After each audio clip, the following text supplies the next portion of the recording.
Jacob Boger had severe headaches, watery eyes, and felt fatigued all the time. MRI tests showed a tumor in his nasal cavity behind his eyes. The subsequent biopsy revealed even more: cancer.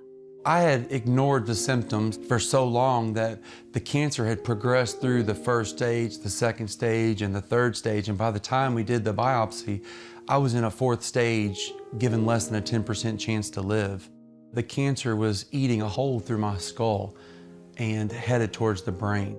Jacob needed immediate chemo and radiation. His doctor told him about the possible side effects. It's going to make you sterile. Your saliva glands are going to be destroyed. Your taste buds are going to be destroyed. The radiation that's going to go with this treatment is going to totally destroy your hair follicles. You'll never have hair on the sides of your head again.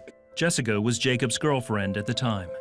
And I remember that night, I was driving him home from a restaurant, and he told me, he said, the doctors told me that I'm not going to be able to have children. And I remember that moment, and a tear rolled down his cheek in the car with me. The tumor was 4 inches in diameter. Jacob started his treatments immediately.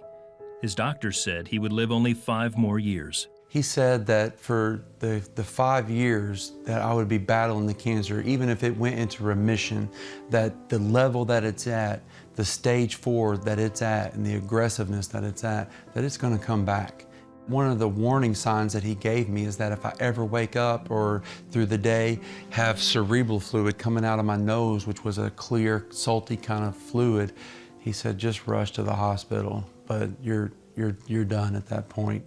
And then it happened, just as his oncologist had warned him.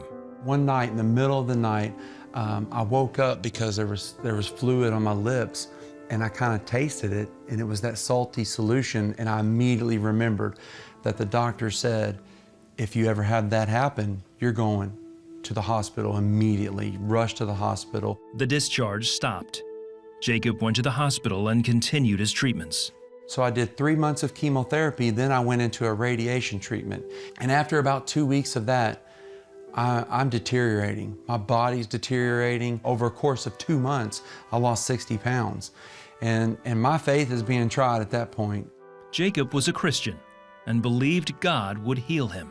I was constantly listening to teaching on healing. I was constantly in my Bible, and I was in prayer. And I would tell God, God, your word says that by his stripes, I am healed. And so I believe your word. You tell me to stop taking these treatments, I'll stop taking the treatments because my faith is in your word. Jacob says that's exactly what happened.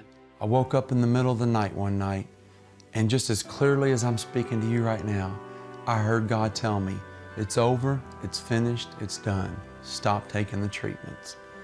And the peace of God was on me, and I said, God, you told me to do it, so that's exactly what I'm going to do. For a moment, I thought, oh, wow, that's a big deal.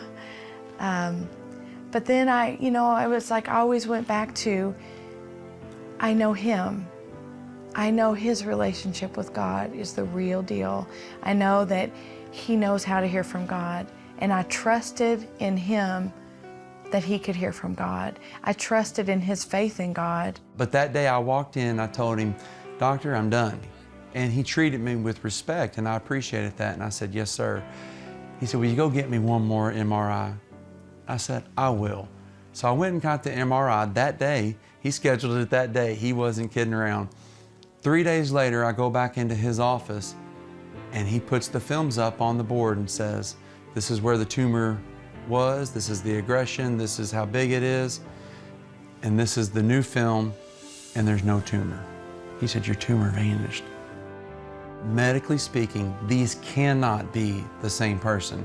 Not unlikely, it's not very probable, they absolutely cannot be the same person. There was no scar tissue, the bone had been replaced, all fresh bone, no scar tissue there. There was absolutely no evidence that cancer had ever been in my body. He said, nothing we did could have caused this. We don't make tumors vanish. The bone that had eroded away has been replaced. Looks like you got your miracle. I said, yes, sir, I got my miracle. Something wonderful has happened. There's no question. Something wonderful happened on an MRI. It had a spectacular response. The tumor and the cancer were completely gone, and Jacob was on the mend. took about 6 months. My weight gained back, my hair grew back, my saliva started flowing again, and also during that time, my relationship with now my wife Jessica was flourishing as well. And I asked her to be my wife 6 months after I stopped taking the treatments. And remember, they told me that I wasn't going to be able to have any babies. And my wife knew that going into it, and we got married. But now I've got 3 perfect little boys, a 6-year-old Roman, a 3-year-old Judah, and a 1-year-old Justice, and they're doing just fine. Not bad for not being able to have babies. I just knew that God was a miracle-working God. If He had saved Jacob from 4th-stage cancer to live and to be strong and for us to have a life together, that He would most definitely give us the desires of our heart, which was to have a family. So when I look at Roman, Judah, and Justice, I think miracle. This isn't a story about Jacob Boger getting healed. This is a love story. God loves humanity so much that He wants to heal them, He wants to restore them, He wants them free from depression, free from addiction, free from sickness and disease. Prayer is very powerful. I mean, when you have a relationship with the CEO of the universe, you know, you can get some things done.